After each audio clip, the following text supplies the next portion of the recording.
Bismillahirrahmanirrahim. Assalamualaikum warahmatullahi wabarakatuh. Okey, apa khabar murid-murid? Okey, harapan cikgu murid-murid semua sihat pada hari ini. Okey, sebelum kita memulakan pelajaran, cikgu harapkan awak dah bersedia dengan kitab dan buku tulis. Okey, baiklah murid-murid, hari ini kita akan meneruskan pelajaran Munakahat darjah 4 dengan tajuk pelajaran 2 iaitu khutbah dan rukun nikah. Kita sambung pelajaran daripada tajuk tersebut dan cikgu harap awak telah bersedia dengan tajuk rukun nikah. Okey, baiklah murid-murid, kita tengok pada tajuk rukun nikah. Okey, rukun nikah terbahagi kepada 5. Okey, iaitu yang pertama lelaki, iaitu bakal suami. Yang kedua perempuan, iaitu bakal isteri. Yang ketiga wali. Yang keempat 2 orang saksi. Dan yang kelima sigah, iaitu lafaz ijab dan qabul. Okey, ulang balik. Rukun nikah terbahagi kepada 5, iaitu yang pertama lelaki, iaitu bakal suami, pengantin lelaki. Yang kedua perempuan, bakal isteri, okey, pengantin perempuan. Okey, yang ketiga wali. Okey, yang keempat 2 orang saksi. Dan yang kelima adalah sigah, iaitu lafaz ijab dan qabul. Okey, baiklah, kita tengok pada rukun nikah yang pertama, iaitu lelaki, iaitu bakal suami. Lelaki yang bersetuju untuk bernikah dengan perempuan tertentu. Kemudian syarat sah nikahnya, okey, mestilah lelaki tadi tu yang pertama beragama Islam. Yang kedua, bukan mahram kepada perempuan, iaitu dia bukan abang perempuan tu, bukan adik-beradik lelaki ataupun bapa ataupun datuk perempuan itu ataupun orang yang haram nikah dengan perempuan tersebut. Kemudian yang ketiga, tak bernikah dengan kehendak sendiri dan bukan dipaksa. Yang keempat, seorang yang betul wujud dan dikenal pasti. Okey, maksudnya orang itu bukan makhluk gaib, makhluk halus ataupun makhluk yang tak dinampak oleh orang lain. Okey, yang nampak tuan punya je, yang nak kahwin dengan dia sahaja. Itu tak boleh. Maknanya orang yang nak dikahwini tu, yang lelaki tadi tu mestilah dia seorang yang betul wujud, orang lain nampak, semua nampak dan dikenal pasti. Kemudian yang kelima, bukan sedang berihram. Maksudnya dia ada di tanah air, bukannya sedang menunaikan haji ataupun umrah. Kemudian yang keenam, mengetahui bahawa perempuan tersebut halal dinikahi. Kena siasat dulu siapa yang nak dikahwini. Takut-takut bila dah nikah rupa-rupanya adik-beradik. Itu yang ditakuti. Jadi kita dikehendaki syarat-syarat tersebut mestilah ada 6 perkara yang telah disebutkan tadi. Okey, seterusnya rukun nikah yang kedua iaitu perempuan, iaitu bakal isteri. Okey, perempuan yang bersetuju untuk dinikahkan dengan lelaki tertentu. Syarat-syarat sahnya mestilah yang pertama beragama Islam, yang kedua bukan mahram kepada lelaki tersebut, iaitu bukan mak, bukan kakak kandung. Maksudnya orang yang haram nikah dengan dia, adik-beradik perempuannya. Okey, kemudian seorang yang betul wujud dan dikenal pasti. Yang keempat, tiada sebarang larangan ke atasnya untuk dinikahi sekiranya perempuan tu tadi bukan isteri orang lain. Okey, kemudian perempuan tu bukan perempuan yang berada dalam iddah, dan juga perempuan tadi yang nak dinikahi bukan isteri yang kelima dalam satu masa. Maksudnya dia bukan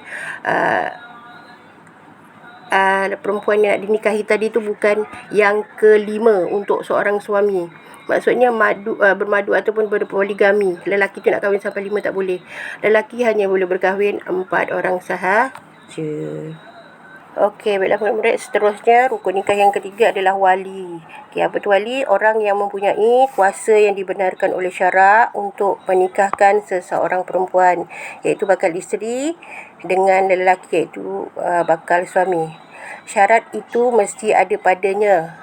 Syarat sahnya wali tersebut mestilah beragama Islam. Kemudian dia adalah seorang lelaki. Okey, perempuan tak boleh jadi wali. Kemudian dia dah baligh, kemudian berakal. kemudian dia merdeka bukan hamba, dan yang ke-6, dia adalah seorang yang adil, iaitu bukan fasik. Fasik itu maksudnya orang yang berdosa besar, dan dia pandai menjaga maruah diri. Adil tu maksudnya orang yang cukup padanya sifat benar, iaitu Islam, bala, merdeka, tidak merosakkan maruah pada adat kebiasaan yang zahir. Okeylah murid-murid, seterusnya rukun nikah yang keempat iaitu saksi. Siapa saksi? Saksi iaitu dua orang lelaki yang menjadi saksi ketika pernikahan dan mengetahui perempuan dan lelaki yang dinikahkan serta mereka bertanggungjawab ke atas kesohihan akad. Jadi syarat sahnya mestilah saksi tersebut beragama Islam. Kemudian dia adalah seorang lelaki, kemudian dia dah baligh, kemudian dia berakal, kemudian dia merdeka bukan hamba. Kemudian dia adil, dan yang akhir sekali, yang ketujuh, bukan wali akad nikah, iaitu seseorang itu tidak boleh menjadi wali dan saksi dalam satu masa. Maksudnya tadi dia jadi wali, dia jadi saksi pula tak boleh. Dia mesti kalau wali saja, kalau dia saksi sahaja. Baiklah murid-murid, seterusnya rukun nikah yang kelima iaitu as-sighah, iaitu lafaz ijab dan qabul. Sighah iaitu lafaz serah dan terima yang dilafazkan dalam akad nikah. Mesti syarat sah bagi sighah ialah yang pertama, ijab yang dilafazkan oleh wali nikah, kemudian qabul dilafazkan oleh lelaki bakal suami. Ijab ni macam yang jadi jurunikah tadi tu. Aku nikahkan dikau dengan si Fulanah binti Fulan dengan mas kahwinnya berapa?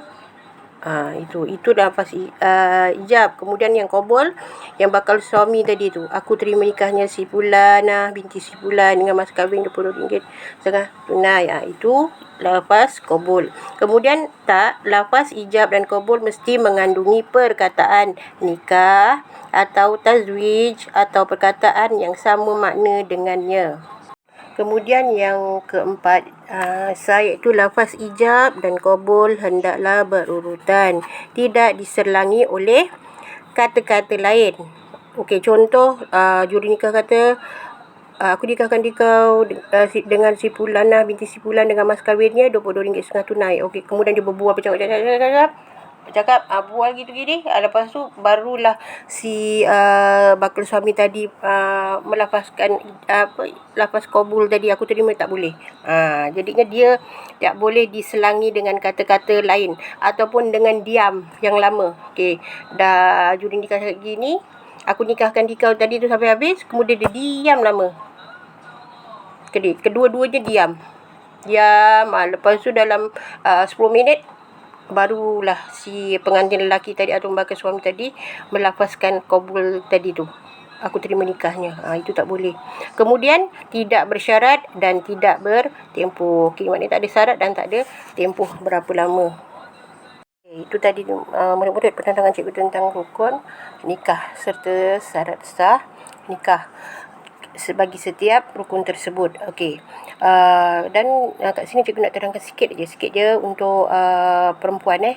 Apa hukum perempuan kalau dia nak mengakadkan nikah? Hukumnya adalah tidak sah. Memang tidak sah. Perempuan tak boleh jadi wali, perempuan tak boleh jadi saksi. Kalau dia nak mengakadkan nikah, walaupun dengan izin walinya, ayahnya izinkan, sama ada pihak ijab atau qabul, dan sama ada untuk dirinya ataupun untuk orang lain, adalah tidak sah. Baiklah murid-murid, kita ulang balik tadi. Rukun nikah ada 5, iaitu lelaki, iaitu bakal suami. Yang kedua, perempuan, iaitu bakal isteri.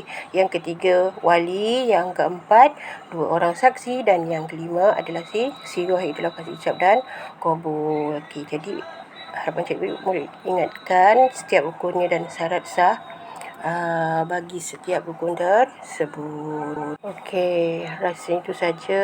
Tadi cikgu dah suruh sediakan buku tulis kan. Okey, tugasan hari ini, okey, awak cikgu dah terangkan tadi. Jadi cikgu nak awak salin tajuk yang pertama, tajuk pelajaran 2 tadi. Apa tajuknya? Khutbah nikah dan rukun nikah kan. Okey, kemudian yang kedua, hukum khutbah nikah. Yang ketiga, rukun nikah tadi tu ada 2 perkara tuliskan. Kemudian yang keempat, syarat sah nikah daripada muka surat 17 ke 18. Okey, kalau dah siap, awak boleh WhatsApp cikgu Okey, dan tunjukkan bukti. Cikgu harap awak dengarkan penerangan cikgu tadi. Kemudian apa yang cikgu arahkan ni tadi buat. Okey, minta kerjasama daripada awak. Tolong ya. Okey, ini untuk pelajaran munakahat. Okey, cikgu harapkan awak boleh mengikuti dan apa yang cikgu arahkan awak buat. Okey, rasanya setakat itu saja dulu. Okey, wabillahi taufiq wal hidayah. Wassalamualaikum warahmatullahi wabarakatuh.